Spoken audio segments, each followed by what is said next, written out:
சமைக்கும்போது ஒரு லவ்வோட சமைக்கணும்டா. அதான் பாதி ருசியே. வெங்காயம் நறுக்கும்போது கூட ரசிச்சு நடக்கணும், லவ்வோட. வணக்கம் அண்ட் வெல்கம் டு இன்லாஸ் சமையல். இன்னைக்கு நம்ம இந்த வீடியோல பார்க்க போற டிஷ் இறால் குழம்பு, அதாவது எறா குழம்பு. அதுக்கு என்னென்ன தேவை, எப்படி செய்யலாங்கிறத பார்க்கலாம் வாங்க. வணக்கம்ங்க. இப்போ இந்த இறால் குழம்புக்கு என்னென்ன தேவைங்கிறத நான் சொல்லிடுறேன். 1/2 கிலோ இறால் வாங்கிட்டு வந்தேன். முழுசாவே வாங்கிட்டு வந்து வீட்டிலேயே நாங்கள் க்ளீன் பண்ணோம். இதில் இந்த பின்பக்கம் கருப்பாக குடல் இருக்கும், இங்கேயும் குடல் இருக்கும். இதெல்லாம் நல்லா சுத்தமாக என் மருமக க்ளீன் பண்ணி கொடுத்துருக்கு. க்ளீன் பண்ணி வச்சுருக்குறோம். அதுக்கு தேவைக்கு 1 கப்பு புளி, ஒரு நல்ல பெரிய எலுமிச்சம்பழம் சைஸ் புளி கரைச்சி வச்சுருக்கிறேன். 3 தக்காளி கட் பண்ணி வச்சுருக்கிறேன். ஒரு 20 சாம்பார் வெங்காயம், அதாவது சின்ன வெங்காயம் கட் பண்ணி வச்சுருக்கிறேன். 6 பச்சை மிளகாய் எடுத்து வச்சுருக்கிறேன். தாளிக்க கொஞ்சம் கருவேப்பிலை. நான் இந்த குழம்பு எல்லாருமே வெறும் புளி ஊற்றி கொஞ்சம் தண்ணி சேர்த்து இந்த குழம்பு வைப்பாங்க. நான் தேங்காய் பாலில் தான் வைப்பேன். இப்போ அதை எப்படி செய்கிறது என்னன்றதை பார்க்கலாம். இப்போது நான் இந்த குழம்பை கூட்டிக்கிறேன். இந்த மாதிரி ஒரு பாத்திரம் ஒன்று எடுத்துக்கிட்டேன். அதில் இது 2வது பால் 3வது பால் புளிஞ்சது. ஏன்னா நான் தேங்காய் பால்லே தான் செய்ய போகிறேன். ரொம்ப நல்லா இருக்கும் இந்த குழம்பு தேங்காய் பாலில் செஞ்சால். நம்ம மத்தியானம் லஞ்சு சாப்பிட்டுட்டு நைட்டு இடியப்பத்துக்கு கூட செஞ்சுக்கலாம். அதில் மசாலா ஐட்டங்கள் சேர்க்க போகிறேன். அதுக்கு என்னென்ன போடுறதுன்றதை நான் காமிக்கிறேன். இந்த ஸ்பூனில் ஜீரகத்தூள் 2 ஸ்பூன் போடுறேன். அதே ஸ்பூன் தான் மிளகுத்தூள் 1 ஸ்பூன் போடுறேன். மசாலா ஐட்டம் எல்லாமே ஒரே மாதிரி தான் இருக்கும், ஆனால் குழம்பு டேஸ்ட்டு தான் வேறு மாதிரி இருக்கும். ஒரு 1/2 ஸ்பூன் மஞ்சள் பொடி. இந்த ஸ்பூனில் 2 ஸ்பூன் மிளகாத்தூள் சேர்த்துக்கிறேன். இந்த மாதிரி ரொம்ப ஃபுல்லாக அல்ல வேண்டாம், மீடியமாக 2 ஸ்பூன். அதே ஸ்பூனில் 1.5 கரண்டி மல்லித்தூள், மல்லின்னா தனியாத்தூள், அதுவும் சேர்த்துக்கிறேன். நான் இந்த குழம்புக்கு கொஞ்சோண்டு எல்லா கறி குழம்புக்கு சேர்ப்பாங்க. நான் கொஞ்சமாக கரம் மசாலா சேர்த்துக்கிறேன், டேஸ்ட்டு நல்லா இருக்குன்றதுக்காக. இப்போது நம்ம இதை நல்லா கலக்கி விட்டுட்டு விட்டுருவோம். கலக்கி விட்டுட்டு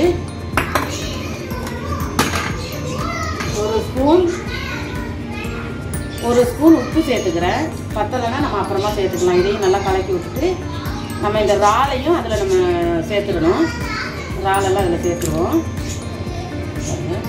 சேர்த்து அப்படி கலக்கி விட்டுட்டு இப்போ நான் தாளிக்கிறதுக்கு என்னென்ன பண்ணுறதுன்றதை பார்க்கலாம் வாங்க. நான் இந்த புளி கரைச்சலையும் சேர்த்துக்கிறேன். நான் எல்லா புளியும் சேர்க்கல, 1 கப்பு எடுத்து வச்சுருக்கேன். இதில் பாதி தான் சேர்த்துக்கிற போகிறேன். பத்தலைன்னா நம்ம அப்புறம் சேர்த்துக்கலாம். அந்த தேங்காய் பால், இந்த புளி கரைச்சல் இவ்வளவும் சேர்த்து எல்லாம் கூட்டி மிக்ஸ் பண்ணி வச்சுருக்கேன். அதில் நான் பச்சை மிளகாய் தாளிக்க போகிறதில்ல, அதையும் இந்த குழம்புலேயே போட்டுற போகிறேன். இப்போ நம்ம குழம்பு தாளிக்கிறதுக்கு ரெடி பண்ணிக்கலாம். இப்போ ஒரு அகலமான பாத்திரம், ஒரு சட்டி அடுப்பில் வச்சுட்டேன். அதில் நான் இந்த ஒரு 1.5 கரண்டி எண்ணெய், 1.5 கரண்டி எண்ணெய் இந்த குழிக்கரண்டியில், இப்போ பாருங்கள், இந்த குழிக்கரண்டியில் 1.5 கரண்டி எண்ணெய் சேர்த்துக்க போகிறேன். எண்ணெய் கொஞ்சம் நிறைய இருந்தால் குழம்பு நல்லாயிருக்கும். சேர்த்து எண்ணெய் நல்லா காஞ்சதும் கடுகு உளுத்தம்பருப்பு சேர்த்துக்க போகிறேன். எண்ணெய் காஞ்சிட்டு இன்னும் 1 ஸ்பூன் கடுகு உளுத்தம்பருப்பு சேர்த்துக்கிட்டேன். கடுகு உளுத்தம்பருப்பு பொரிஞ்சதும்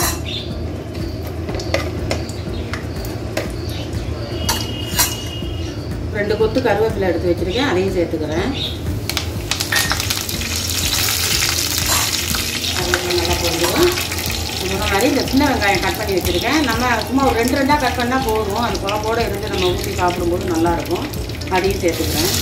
இதுக்கு இந்த இறால் குழம்புக்கு சின்ன வெங்காயம் ரொம்ப நல்லாயிருக்கும். நம்ம இதெல்லாம் சேர்த்து நல்லா வதக்கி விட்டுக்குவோம். நல்லா டேஸ்ட்டாக இருக்கும் இந்த இறால் குழம்புக்கு சின்ன வெங்காயம். நம்ம எல்லாரும் நார்மலாக நான்வெஜ் குழம்புக்கு பெரிய வெங்காயம் தான் ஆட் பண்ணுவாங்கல்ல. ஆமாம், பெரிய வெங்காயம் தான் போடுவாங்க. இது மீன் குழம்பு, இல்லை இறால் குழம்பு, கறி குழம்பு, சின்ன வெங்காயம் எவ்வளோ சேர்க்குறோமோ அவ்வளோ டேஸ்ட்டாக இருக்கும். விலை தான் சின்ன வெங்காயம், அதனால் நம்ம சேர்க்குறோம். இன்றைக்கி நான் இறால் குழம்பு கொஞ்சம் அதிகமாக தான் போட்டுருக்கேன் வெங்காயம். விலை இவ்வளோ வெங்காயம் போட மாட்டாங்க யாரும், வெங்காயம் விற்கிற விலைக்கு. நான் இறால் குழம்பு வச்சு ரொம்ப நாளாச்சு. சரி, இன்னைக்கு இறால் செய்யலாமே அப்படின்னு இப்போ நல்லா ஓரளவுக்கு வதங்கிடுச்சு. கொஞ்சம் நம்ம அதை வதக்கணுன்றதுக்காக லைட்டாக உப்பு போட்டுக்கோம். ஏன்னா ஏற்கனவே நம்ம குழம்புல உப்பு போட்டிருக்கோம், கொஞ்சமாக போட்டுக்குவோம். அப்போ நமக்கு நேரம் எடுக்காது, கொஞ்சம் சீக்கிரமாக வதங்கிடும். இப்போது இந்த வெங்காயம் வதங்கிட்டு இதெல்லாம் வதங்கினா போதும். இந்த பதத்துக்கு வதங்கினா போதும். இப்போ நான் வந்து தக்காளி 3 கட் பண்ணி வச்சுருக்கிறேன், அதையும் சேர்த்துக்கிறேன். சேர்த்து நல்லா வதங்குவேன்.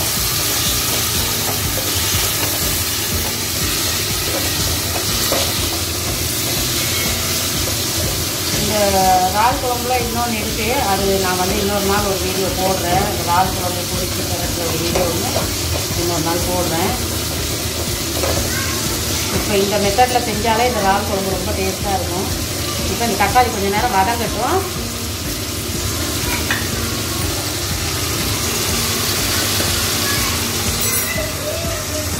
இப்போ இந்த வெங்காயம் தக்காளி எல்லாம் நல்லா வதங்கிடுச்சு. தக்காளி கொஞ்சம் நல்லா மசியணுன்றதுக்காக தான் நான் இந்த அளவுக்கு வதக்கியிருக்கேன். அதில் வந்து நம்ம கொஞ்சமாக மிளகாத்தூள் அந்த எண்ணெயில், ஏன்னா ஏற்கனவே 2 கரண்டி போட்டுக்குவோம், கொஞ்சமாக போட்டுக்குவோம். அப்புறம் வந்து அந்த குழம்பு வந்து நல்லா கலர் கொடுக்கும் அந்த எண்ணெயில் நம்ம சேர்த்து வதக்கணும்னா. அதுக்காக தான் எல்லாம் வந்து இந்த காஷ்மீர் மிளகாத்தூள் போடுவாங்க கலருக்கு, அது காரமெல்லாம் இருக்காது. நான் வந்து நம்ம வீட்டு மிளகாத்தூளே போட்டுக்குவேன். இப்போ பாருங்கள் இந்த கலராக வந்துருச்சு. இப்போ நான் அந்த குழம்பு கூட்டி ரெடி பண்ணி வச்சுருக்கேன்ல, அதை ஊற்றப்போம். இப்போ இந்த குழம்பு அப்படியே இதில் ஊற்றிடணும். இந்த இறாலெல்லாம் இதிலே போட்டுடணும். நீங்கள் போட்டு நல்லா கிட்டு கொஞ்சம் தண்ணி சேர்த்துக்குவோம். நான் ஃபுல்லாக பால் தான் ஊற்றிருக்கேன். கொஞ்சமாக தண்ணி நம்ம அந்த குழம்பு கூட்டி வச்சுருந்ததை இப்போ நம்ம ஒரு மூடியை போட்டு மூடிடுவோம். குழம்பு நல்லா கொதிக்கட்டும், இறாலெல்லாம் வேகணும், கொதிக்கட்டும். இந்த குழம்பு எந்த அளவில் கொதிச்சிருக்குன்னு பார்ப்போம். நல்லா கொதி வந்துருச்சு குழம்பு. நல்லா நம்ம எவ்வளோ பால் தண்ணியெல்லாம் சேர்த்தோம், நல்லா இறாலெல்லாம் பாருங்கள் சுருக்கிடுச்சு வெந்து. குழம்பு பார்க்க நல்லாயிருக்கு. இப்போ நான் வந்து கொஞ்சோண்டு இஞ்சி பூண்டு பேஸ்ட்டு சேர்த்துக்கிறேன். கடைசியாக சேர்க்குறதுக்கு காரணம் வந்து கொஞ்சம் நல்லா வேகுமே, வாசனை வருமேன்றதுக்காக ஒரு ஸ்பூன் சேர்த்தா போதும். இப்போ நம்ம அந்த தண்ணி பாலெல்லாம் ஊற்றி தான் நம்ம குழம்பு ரெடி பண்ணி கொதிக்க வச்சுருக்கோம். இப்போ நான் வந்து தலைப்பால் எடுத்து வச்சுருக்கேன், அதை சேர்க்க போகிறேன். தலைப்பால் வந்து கடைசியாக தான் சேர்க்கணும். தலைப்பாலையும் சேர்த்துக்கிறேன். அதில் வந்து கொஞ்சமாக தண்ணி, கொஞ்சம் நம்ம பாலெல்லாம் ஒட்டி இருக்குல்ல, அதுக்காக இந்த தண்ணியை சேர்த்துக்குவோம். சேர்த்து நல்லா நான் நிறைய குழம்பா வைக்கிறேன், நல்லா ஊற்றி சாப்பிடணுன்றதுக்காக.